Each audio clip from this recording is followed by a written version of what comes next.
తెలంగాణ రాజకీయాల్లో BRS MLC కవిత చేసిన సంచలన వ్యాఖ్యలు ప్రకంపనలు సృష్టిస్తున్నాయి. రేవంత్ రెడ్డితో బాబు భేటీ తర్వాతే బనకచెర్ల ప్రాజెక్టు ప్రారంభమైందని, దాన్ని ఆపేందుకు కాంగ్రెస్ ప్రభుత్వం ప్రయత్నించాలని ఆమె డిమాండ్ చేశారు. కేసీఆర్ కు కాళేశ్వరం విషయంలో నోటీసులు ఇస్తే బీఆర్ఎస్ ఏం చేసిందని కవిత ప్రశ్నించారు. ఈ విషయంలో గ్రామీణ స్థాయి నుంచి ఆందోళనలు ఎందుకు చేపట్టలేదని నిలదీశారు.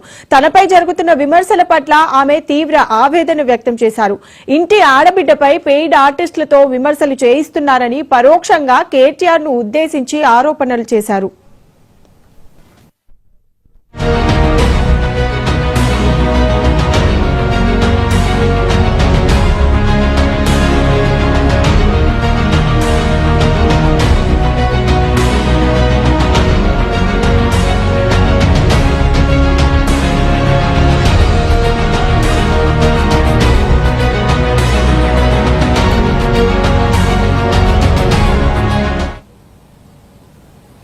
పార్టీలో కోవట్లు ఉన్నారని, తాను రాసిన లేఖ ఎలా లీక్ అయిందని ప్రశ్నించారు.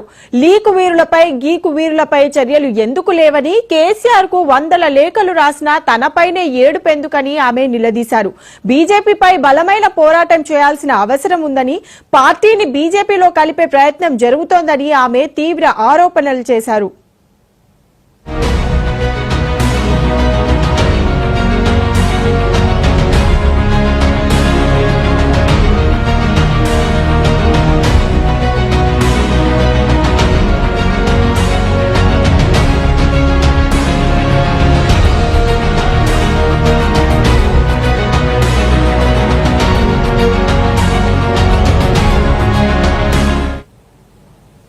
తనకు నీతులు చెప్పే కొందరు నేతలు బీజేపీ, కాంగ్రెస్ నేతలతో కలిసి తిరుగుతున్నారని కవిత ధ్వజమెత్తారు.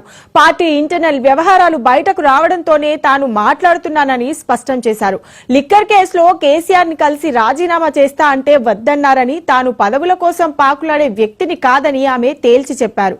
కేసీఆర్ కన్నా తాను తిక్కదాన్నని, వెన్నుపోటు రాజకీయాలు చేయనని స్పష్టం చేశారు. కింది స్థాయిలో పార్టీ కార్యక్రమాలు చేయకుండా విదేశాల్లో కార్యక్రమాలు ఎందుకు ప్రశ్నిస్తూ పార్టీ స్పందన కోసం ఎదురు చూస్తున్నానని కవిత పేర్కొన్నారు. మొత్తంగా ఆమె వ్యాఖ్యలు బీఆర్ఎస్ అంతర్గత రాజకీయాలను మరోసారి తెరపైకి తెచ్చాయి.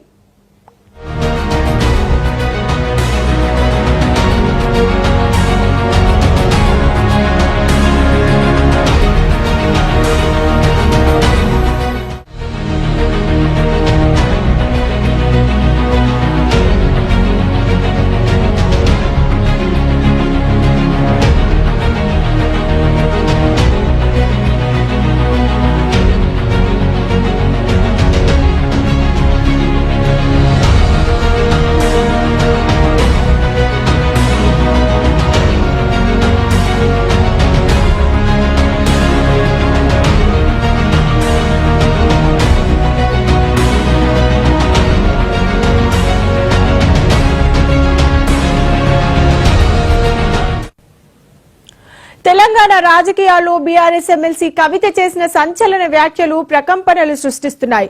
రేవంత్ రెడ్డితో బాబు భేటీ తర్వాతే బనకచెర్ల ప్రాజెక్టు ప్రారంభమైందని, దాన్ని ఆపేందుకు కాంగ్రెస్ ప్రభుత్వం ప్రయత్నించాలని ఆమె డిమాండ్ చేశారు.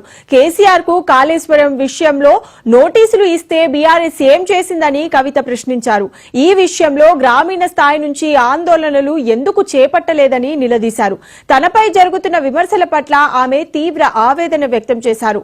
ఇంటి ఆడబిడ్డపై పెయిడ్ ఆర్టిస్టులతో విమర్శలు చేయిస్తున్నారని పరోక్షంగా కేటీఆర్ ను ఉద్దేశించి ఆరోపణలు చేశారు.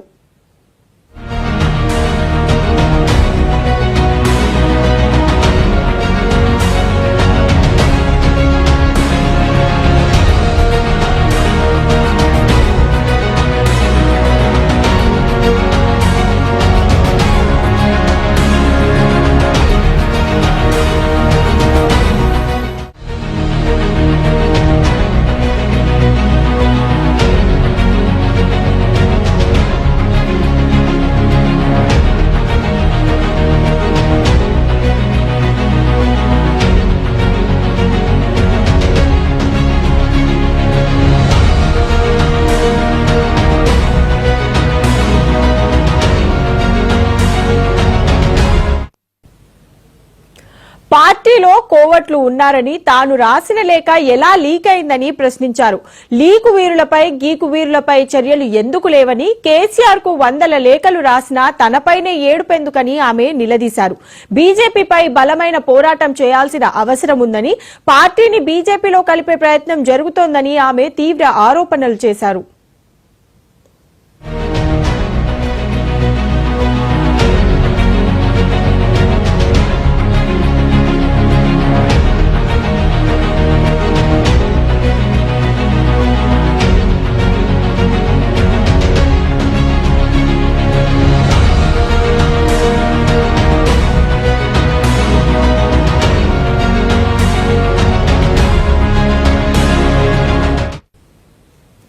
తనకు నీతులు చెప్పే కొందరు నేతలు బీజేపీ, కాంగ్రెస్ నేతలతో కలిసి తిరుగుతున్నారని కవిత ధ్వజమెత్తారు.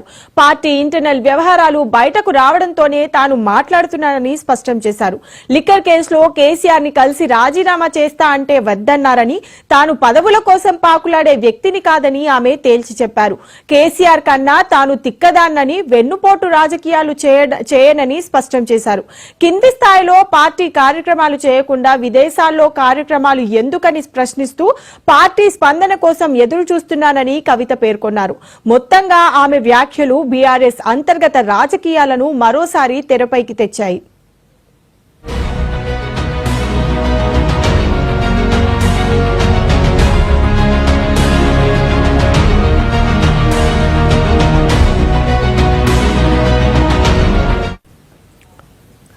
తెలంగాణ రాజకీయాల్లో బీఆర్ఎస్ ఎమ్మెల్సీ కవిత చేసిన సంచలన వ్యాఖ్యలు ప్రకంపనలు సృష్టిస్తున్నాయి. రైట్, ఇక ఇదే అంశానికి సంబంధించి మా తెలంగాణ బ్యూరో చీఫ్ సుధాకర్ మరింత సమాచారాన్ని అందిస్తారు. సుధాకర్, తెలంగాణ రాష్ట్ర రాజకీయాల్లో బీఆర్ఎస్ ఎమ్మెల్సీ కల్వకుంట్ల కవిత చేసిన వ్యాఖ్యలు తీవ్ర దుమారాన్ని రేపుతున్నాయి. ఆమె వరుసగా ఏదో ఒక కాంట్రవర్సీ కామెంట్ చేస్తుంది. అది బీఆర్ఎస్ కు నష్టం కలిగించే వ్యాఖ్యలు చేస్తూనే ఉంది. వాటికి ఎక్కడ ఫుల్ స్టాప్ పెట్టట్లేదు. ఆమె మొదటగా కేసీఆర్ లేఖ రాయడం, ఆ తర్వాత అమెరికా నుంచి ఎయిర్పోర్ట్ లో ఆ లేఖను నేనే రాశాను, కేసీఆర్ దేవుడు ఆయన చుట్టూ కయ్యాలుంటాయని వ్యాఖ్యానించడం, తాజాగా ఇవాళ చిక్కట్లో మరిన్ని వ్యాఖ్యలు చేయడం తీవ్ర దుమారాన్ని తెస్తున్నాయి. మా నాయకుడు కేసీఆర్, బీఆర్ఎస్ కు నాయకుడు కేసీఆర్ మాత్రమే, మరెవరి నాయకత్వాన్ని నేను ఒప్పుకోను అంటూ కూడా ఆమె స్పష్టం చేసింది. ఇలాంటి వ్యాఖ్యలు చేయడం పట్ల రాజకీయ వర్గాల్లో తీవ్ర చర్చ జరుగుతుంది. దీనిపైన బీఆర్ఎస్ ఇప్పటి వరకు స్పందించట్లేదు. బీఆర్ఎస్ నాయకత్వం ఎవరు కూడా స్పందించని పరిస్థితి అవుతుంది.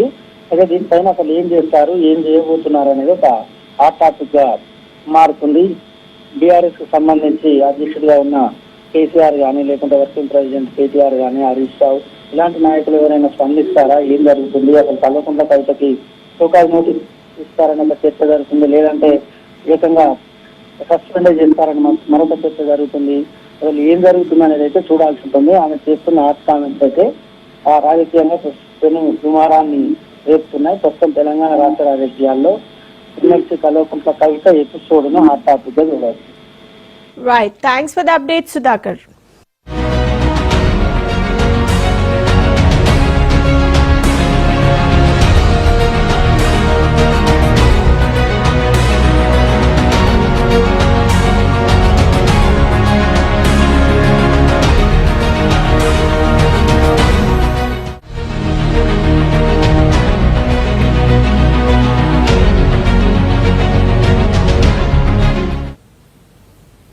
తెలంగాణ రాజకీయాల్లో బీఆర్ఎస్ ఎమ్మెల్సీ కవిత చేసిన సంచలన వ్యాఖ్యలు ప్రకంపనలు సృష్టిస్తున్నాయి.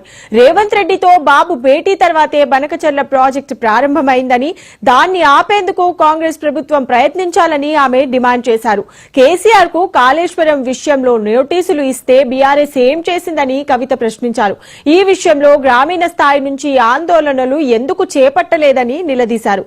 తనపై జరుగుతున్న విమర్శల పట్ల ఆమె తీవ్ర ఆవేదన వ్యక్తం చేశారు. ఇంటి ఆడబిడ్డపై పెయిడ్ ఆర్టిస్టులతో విమర్శలు చేయిస్తున్నారని పరోక్షంగా కేటీఆర్ ను ఉద్దేశించి ఆరోపణలు చేశారు.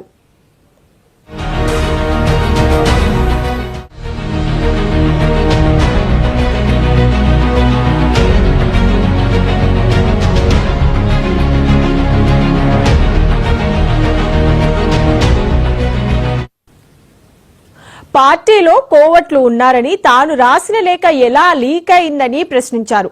లీకు వీరులపై గీకు వీరులపై చర్యలు ఎందుకు లేవని, కేసీఆర్ కు వందల లేఖలు రాసినా తనపైనే ఏడుపెందుకని ఆమె నిలదీశారు.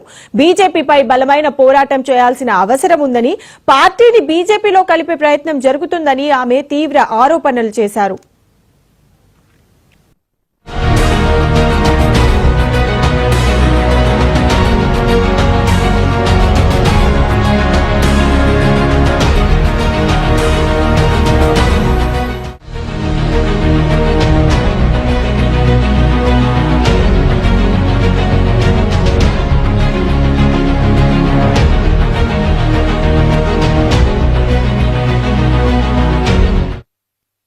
కవిత గారు ప్రెస్ మీట్ అంటే చిట్ చాట్ లో మాట్లాడినటువంటి విషయాలు చూస్తే గతంలో ఎన్నో సార్లు మేము బీఆర్ఎస్ బీజేపీ కలిసి రాజకీయ నాటకాలకు తెరలేపినాయి అనే దానికి నిదర్శనంగా తెలుస్తుంది.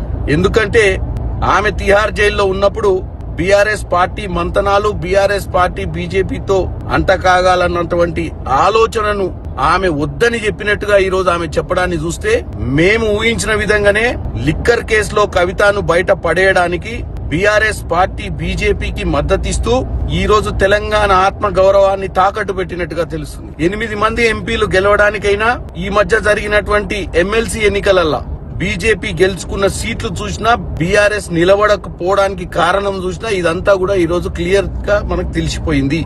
నేను ఒక్కటే చెప్తున్నా, ఈ రోజు కవిత లేపిన నాటకానికి ఇవాళ వాళ్ళ ఇంట్లో ఉన్నటువంటి సమస్యలా, లేకపోతే ఏదైతే కథనాలు ఈ రోజు కాంగ్రెస్ పార్టీ వైపు మొగ్గు చూపుతున్నారన్నటువంటి విషయాన్ని ఒక పార్లమెంట్ సభ్యునిగా నాకు తెలిసినంత వరకు కాంగ్రెస్ పార్టీకి ఈ రోజు కవిత గారి అవసరం లేదు.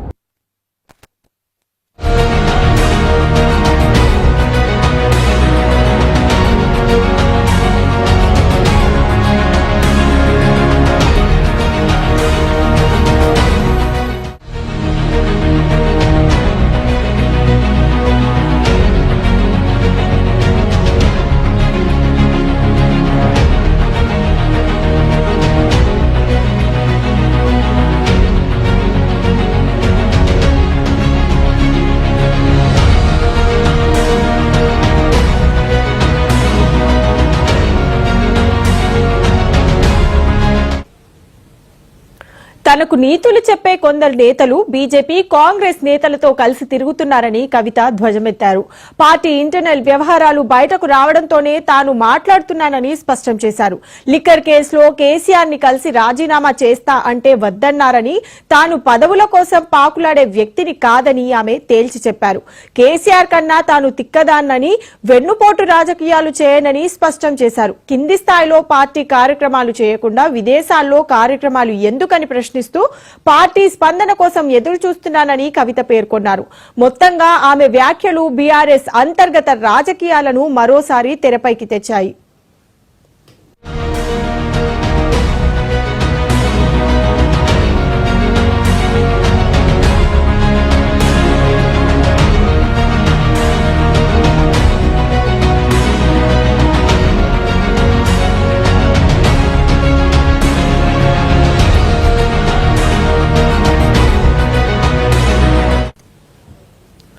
కవిత కేటీఆర్ పై వ్యాఖ్యల వేళ గతంలో షర్మిల తన అన్న జగన్ పై చేసిన వ్యాఖ్యల వీడియో వైరల్ అవుతోంది. గతంలో తనపై వైసీపీ నేతలు విమర్శలు చేసిన సోషల్ మీడియాలో సొంత మనుషులే తనను తిట్టిస్తున్నారని షర్మిల పేర్కొంది. తాజాగా కవిత కూడా సొంత మనుషులే తనను తిట్టిస్తున్నారని మీడియా చిట్చాట్ లో వాపోయింది.